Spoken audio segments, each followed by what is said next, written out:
नमस्कार, आप सुन रहे हैं रेडियो सेंट्रल न्यूज। मैं हूं बबली भाटिया। अब खबरें विस्तार से।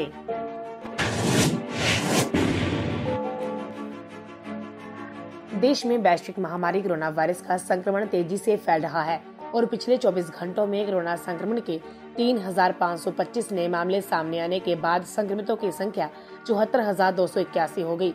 हालांकि राहत की बात यह है कि इस दौरान 1,931 लोगों के संक्रमण मुक्त होने से स्वस्थ होने वाले लोगों की संख्या बढ़कर 24,386 हो गई।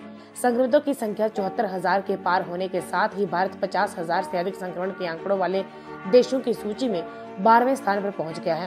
केंद्रीय स्वास्थ्य एवं परिवार कल्याण मंत्रालय की ओर से जारी किए गए आंकड़ों के मुताबिक देश के विभिन्न राज्यों तथा केंद्र शासित प्रदेशों में अब तक 74,281 लोग कोरोना वायरस से संक्रमित हुए हैं तथा 122 लोगों की मौत होने से मरने वालों का आंकड़ा 2,415 पर पहुंच गया है। वहीं अब तक 24,386 लोग इसके संक्रमण से पूरी तरह ठीक हुए हैं और उन्हें विभिन्न अस्पतालों से छुट्टी दे दी गई है। देश में कोरोना से सबसे अधिक महाराष्ट्र प्रभावित हुआ है और इसके कारण राज्य की स्थिति लगातार बिगड़ती जा रही है। महाराष्ट्र में 24,427 लोग इसकी चपेट में आ चुके हैं तथा 921 लोगों की मौत हो चुकी है। वहीं राज्य में 5,125 लोग इसके संक्रमण से ठीक भी हुए हैं। कोरोना वायरस के कारण मंद पड़ी अर्थव्यवस्था को पटरी पर लाने और इस संकट को एक अवसर के रूप में बदलने के लिए 20 लाख करोड़ रुपए के आर्थिक पैकेज में से 3 लाख करोड़ रुपए का कोलेटरल फ्री ऋण MSME को दिया जाएगा। इसके साथ ही MSME के परिभाषा में बदलाव करते हुए मध्यम उद्यम के कारोबार की सीमा को बढ़ाकर 100 करोड़ रुपए कर दिया गया है। वित्त मंत्री निर्मला सीतारमण और वित्त राज्य मंत्री अनुराग ठाकुर ने यहां संवाददाता सम्मेलन में घोषणा करते हुए कहा कि आत्मनिर्भर भारत अभियान के तहत विभिन्न क्षेत्रों के लिए पैकेज की घोषणा की जा रही है। इसमें सबसे पहले MSME के लिए यह घोषणा की गई है। अन्य क्षेत्रों पर अगले कुछ दिनों में घोषणाएं होंगी। सीतारमण ने कहा कि इस अभियान के तहत MSME के लिए 3 लाख करोड़ रुपए का कोलेटरल फ्री ऋण देने का प्रावधान किया गया है।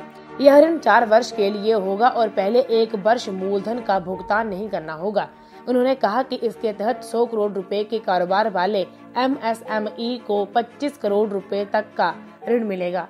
बैंकों और NBFC के लिए 100% गारंटी कवर मिलेगा। यह योजना 31 अक्टूबर 2020 तक उपलब्ध होगी। वहीं प्रधानमंत्री नरेंद्र मोदी ने कहा कि वित्त मंत्री निर्मला सीतारमण ने उद्योगों विशेषकर सूक्ष्म, लघु और मध्यम उद्योग MSME की दिक्कतों को दूर करने के लिए जो घोषणाएं की हैं, वे इनसे निपटने में बड़ा कदम साबित होगा। मोदी ने मंगलवार को कोरोना वायरस के कारण पूर्णबंदी से ठहर गई अर्थव्यवस्था को गति देने के लिए 20 लाख करोड़ रुपए के आर्थिक पैकेज का ऐलान किया था। पैकेज के पहले चरण का विवरण देते हुए सीतारमण ने MSME को 3 लाख रुपए का गिरवी रहित ऋण और क्षेत्र को फिर पुनर्भाषित किया है। कोरोना वायरस महामारी विश्व में लगातार हाहाकार मचाए हुए है और अब तक करीब 43 लाख लोग इससे संक्रमित हो चुके हैं तथा 2,93,157 लोगों की जान जा चुकी है। अमेरिका की जॉन हॉपकिंस यूनिवर्सिटी के विज्ञान एवं इंजीनियरिंग केंद्र CSSE की ओर से जारी आंकड़ों के मुताबिक अब तक 42,91,081 लोग इस वायरस से संक्रमित हुए हैं तथा इसके कारण 2,93,157 लोगों की मौत हो चुकी है।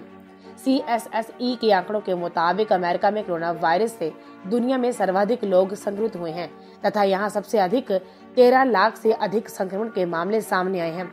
विश्व की महाशक्ति माने जाने वाले अमेरिका में 13,69,314 संक्रमित हैं और 82,340 लोगों की मौत हो चुकी है। रूस में भी कोविड-19 का प्रकोप लगातार तेजी से बढ़ रहा है और यह कोविड-19 के संक्रमण से सबसे अधिक प्रभावित होने वाले देशों की सूची में अमेरिका के बाद दूसरे स्थान पर है। देश में संक्रमितों की संख्या 2 लाख के आंकड़े को पार कर चुकी है। यहां अब तक 2,32,243 लोग इसकी चपेट में आ चुके हैं और 2,009 लोगों की इसके कारण मौत हो चुकी है। यूरोप में गंभीर रूप से प्रभावित देश इटली में इस महामारी के कारण अब तक 30,911 लोगों की मौत हुई है और अब तक 2,21,216 लोग इससे संक्रमित हुए हैं। स्पेन में कोरोना वायरस से 2,28,030 लोग संक्रमित हैं जबकि 26,920 लोगों की मौत हो चुकी है। इस वैश्विक महामारी के केंद्र चीन में अब तक 82,926 लोग संक्रमित हुए हैं और 4,633 लोगों की मौत हुई है। इस वायरस को लेकर तैयार की गई एक रिपोर्ट के मुताबिक चीन में हुई मौत के 80% मामले 60 वर्ष से अधिक आयु के लोगों के थे। भारतीय पुरुष और महिला हॉकी टीमें 2021 में टोक्यो ओलंपिक की अपनी तैयारी के लिए एशियन चैंपियंस ट्रॉफी में हिस्सा लेंगी। हॉकी इंडिया ने वीडियो कॉन्फ्रेंस के जरिए अगले साल के लिए टीमों की तैयारियों पर रूपरेखा पेश की। हॉकी इंडिया ने कहा कि कोरोना से उत्पन्न हालात पर नजर रखी जाएगी और ओलंपिक से पहले अपनी तैयारियों को मजबूत करने के लिए एशियन चैंपियंस ट्रॉफी में हिस्सा लेंगी, जिसका आयोजन एशियाई हॉकी महासंघ करेगा। वहीं महाराष्ट्र और उत्तर प्रदेश अगले साल क्रमशः 11वीं हॉकी इंडिया सीनियर राष्ट्रीय पुरुष और महिला चैंपियनशिप की मेजबानी करेंगे। देश में हॉकी की नियंत्रण संस्था हॉकी इंडिया ने अपनी सदस्य इकाइयों के साथ वीडियो कॉन्फ्रेंस के जरिए विशेष कांग्रेस आयोजित कर राष्ट्रीय चैंपियनशिप के मेजबानों के बारे में फैसला किया। कई सदस्य इकाइयों ने मेजबानी की इच्छा जताई थी। रेडियो सेंट्रल न्यूज की टीम सभी देशवासियों से अपील करती है कि लॉकडाउन से ही कोरोना को रोका जा सकता है। आप घर के अंदर रहकर इस घातक वायरस से बच सकते हैं। जान है तो जहान है। आपका यह कदम आपकी जान के साथ साथ पूरे देश को कोरोना वायरस के तांडव से बचा सकता है। धन्यवाद।